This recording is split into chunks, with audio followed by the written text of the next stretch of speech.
Hello అందరికీ. నేనైతే ఇవాళ మళ్ళీ గోల్డెన్ టెంపుల్‌కి అయితే వచ్చేసాను. ఈ గోల్డెన్ టెంపుల్ అనేది బంజారా హిల్స్ లొకేట్ అండి.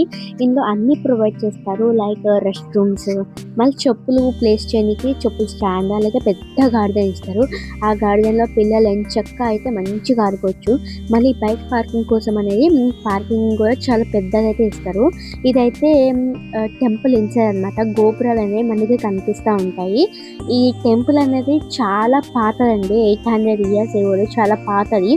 కానీ చాలా పీస్‌గా అయితే ఉంటుంది. మొత్తం గోపురం అయితే ఇట్లా ఉంటుంది. చూడంగానే మనకి చాలా పీస్ ఉన్నట్టు అనిపిస్తుంది. తర్వాత ఇది టెంపుల్ లోపల యాంబియన్స్ అన్నమాట. మీరు చూస్తున్నట్లయితే ఇటు నుంచి ఎంట్రీ అయితే అవ్వచ్చు. తర్వాత ఇది టెంపుల్ అన్నమాట. ఈ టెంపుల్‌లో దేవుళ్ళు ఉంటారు. దర్శనం చేసుకోవచ్చు.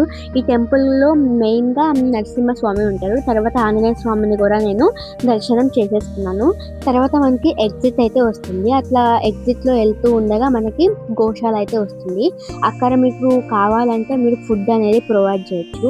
లైక్ అంటే గోశాలలో మనకి ఏం తింటాయి, బనానాస్, గ్రాస్ అట్లా మీరు ప్రొవైడ్ అయితే చేయొచ్చు. టెంపుల్ చాలా బాగుంటుందండి. ఏంటి ఇక్కడ రష్‌ని చూస్తున్నారా? అంటే ఈ టెంపుల్‌లో 12:30కి ఫుడ్ కూడా ప్రొవైడ్ చేస్తారండి. ఏమేమి ప్రొవైడ్ చేస్తారంటే రైస్, దాల్, ఒక మసాలా కర్రీ, హల్వా అయితే ప్రొవైడ్ చేస్తారు. ఫుడ్ కూడా చాలా బాగుంటుందండి.